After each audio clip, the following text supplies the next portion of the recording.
Let's jump into the NFL. There is still some news. I know that the big game has ended a long time ago here, but the Chiefs are releasing MVC, Marquez Valdez Scantling, saving MVS 12. for those of you who like initials. Yes, so saving 12 million in the cap space here. Eagles are also releasing the safety that they acquired last season in Kevin Byard and saving 15 million in the cap space there. I'm not sure on the cap space in this one, but the Vikings are cutting Alexander Madison. I'm sure it's a cap space thing, but we can no longer No, he say, just played. He played like shit, so they're cutting him. yeah, they can no longer say Addison Madison. So that's out. Also, too, since we're talking about releasing here, Denver is releasing Russell Wilson here. That So that news broke. That's going to be like an $85 million cap hit or something Yeah. like that. I Don't do saw. it, Raiders. dead cap Don't space. do it. Yeah. No, yeah. I mean, I feel like he's heading for like Atlanta That's what I said. or Or God forbid, somewhere so like that. Tennessee. I know Tennessee's Tennis. got a top 3 pick or top 4 pick, but still, Well, they're not burning on a quarterback. They no. like at the moment. Will Levis at least flashed a little bit, so they're going to probably give him another chance. Ryan Yeah, Tannehill's out of a job there, so they're not Mayo. going to hand it over to Russ. I think Mayo's got the starting job for next year, but we'll see. So, but I do have a friend that's a Raiders fan, and he was like saying, and he was dead serious. I want Russell Wilson. I was like, that's terrible. Like you're gonna draft arguably a get the kid's name, but you're going to draft a quarterback here. It's probably going to be your franchise quarterback for the next like at least 6, 7 years, give or take. That's what you hope. It's what you hope, right? Don't put Russell Wilson in that. He's a toxic cancer for the locker room. That's the worst thing you could do. Don't do that. I think whatever character or vibe or personality, identity that you created at the end of last season with Antonio Pierce and rolling into this season, it will not work. I just don't think he's a Raider type of player. I do think there's players that kind of fit a mold, and the head coach, you hired the head coach because he's the personification of a Raider. Yeah. We're going to play defense. We're going to run the ball. We want to get the ball down the field. We want to play smash mouth. This dude he's not, I'm not saying he's a bad football player. I think his best football is behind him. So there's that, but I just think the celebrity treatment that he wants, all that shit is not going to work for this team, and it's the worst location for him to be in. Like in Las Vegas, he's going to want to be nothing but a celebrity. He's going to want to be on every commercial and every poster and all of these things. It's the worst thing you can do for this team. Like just spend the equity, blow your capital, go get a young quarterback. If you're going to do it, the young quarterback I was thinking was Jalen Daniels. That was absolutely. That was the quarterback I was thinking. That's the one. That's the one you want. I mean, and he played at Arizona State. Yeah, so that's probably going to be your. I'm going to say probable because the NFL is a different beast here, but you're probable end of your franchise quarterback, right? Don't bring in Russ Wilson. Just don't do that. It's a bad idea. Mike Evans decided to stay in Tampa. He tested free agency for a cup of tea.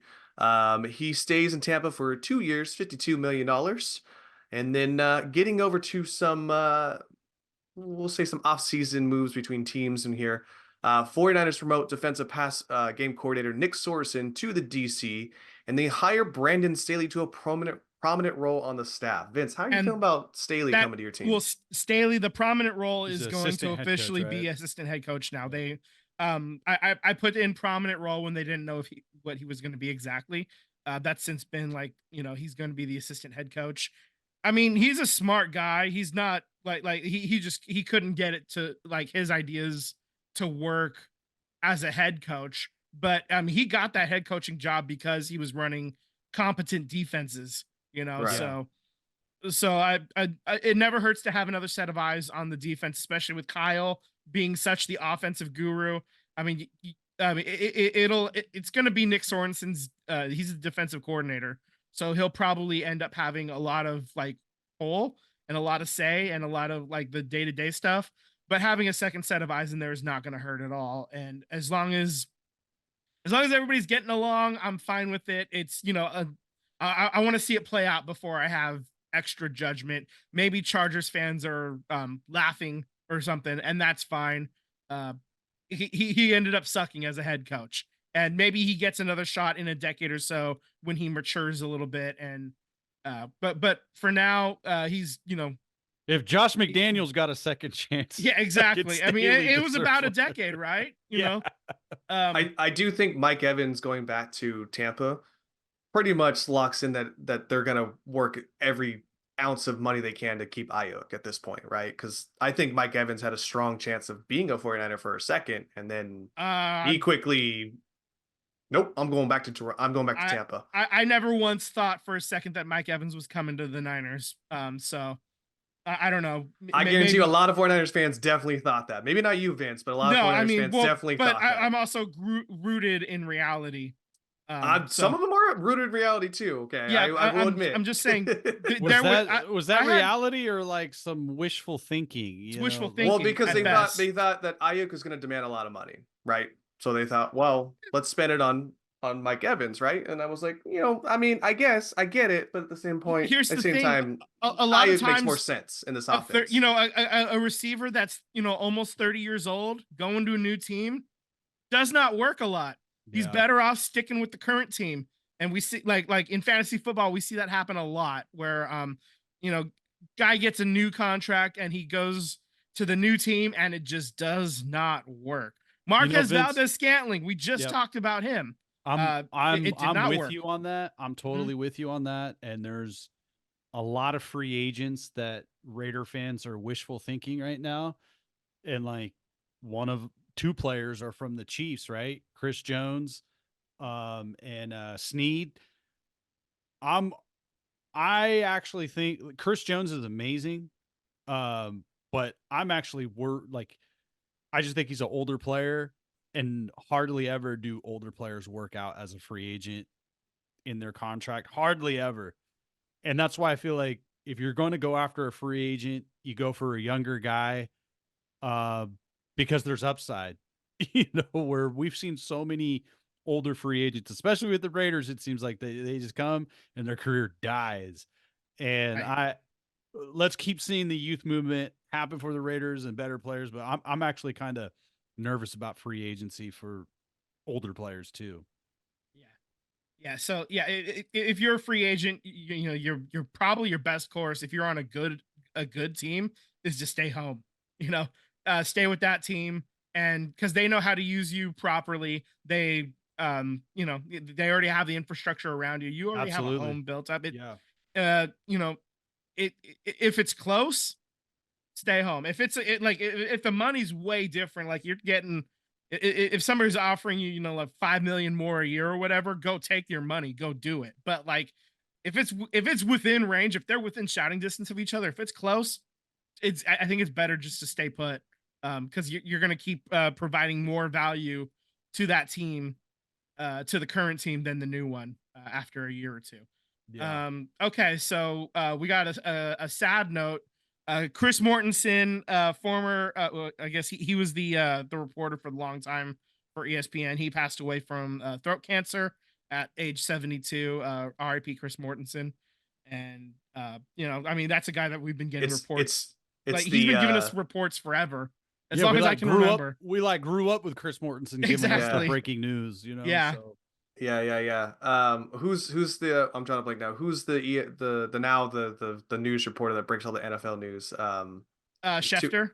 Yeah. So Adam Schefter, yeah. Chris Mortensen walked so Adam Schefter could run. Basically, that's how I look at that. Because I think that's fair. Yeah. So, RIP Chris Mortensen, and you were my ESPN and my NFL news growing up as a kid here. So yeah, absolutely. Okay. Other news here, Jason Kelce is retiring. 13 seasons, 6-time Pro Bowler, Super Bowl champion. I'm going to say he's a first ballot Hall of Famer because I really can't name a lot of centers outside of Jim Otto, if you're a Raiders fan, and also Jim Ringo, if you're an Eagles fan. But out of the two names I just named, only one other Such disrespect to Jesse Sapolu. I was just going to say that. Sorry. How dare you? I was just going to say that. But I mean, Jim Otto. I was going to say Jesse Sapolo has something to say about that. Right. Fucking flash them rings. Yeah, that's true. That's true. But Jim Otto and Jason Kelce, the only two that I can think of that I don't know if Jesse was on the same team for his whole entire career, but Jim Otto definitely played for the Raiders for 15 seasons. Jason Kelsey for 13 seasons, one team. So I don't know if Jesse did stay on one team though. I don't think he did. But I don't know. I mean, I think he did. Let me just double check. yeah, I Yeah. mean, Hall of Fame career for Yeah, sure. For 49ers Kelsey. the entire time, 83 to 97. Anyway. Oh wow. Yeah. Okay. So three players that I can think of as the centers, top Hall of Fame. So I think Kelsey's going to go down as a first ballot Hall of Famer too.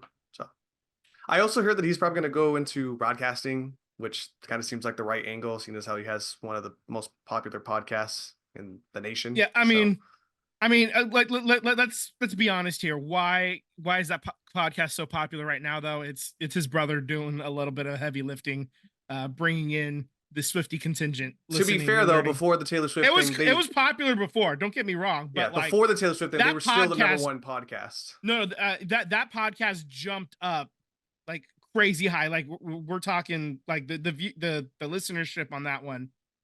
It's gone crazy cuckoo bananas, astronomical since the Taylor. But I'm not going to of let it you all. slander my boys though. They did have the number one podcast nation before Taylor Swift. It just went to a galaxy that's never been seen before as far as levels of viewership. But It was in the sports. It was tops in the sports category. Now it's just tops. Period. yeah, yeah, Like yeah. we're talking last podcast on the left numbers is what they're doing now. Like That's beyond true. that, like Yeah.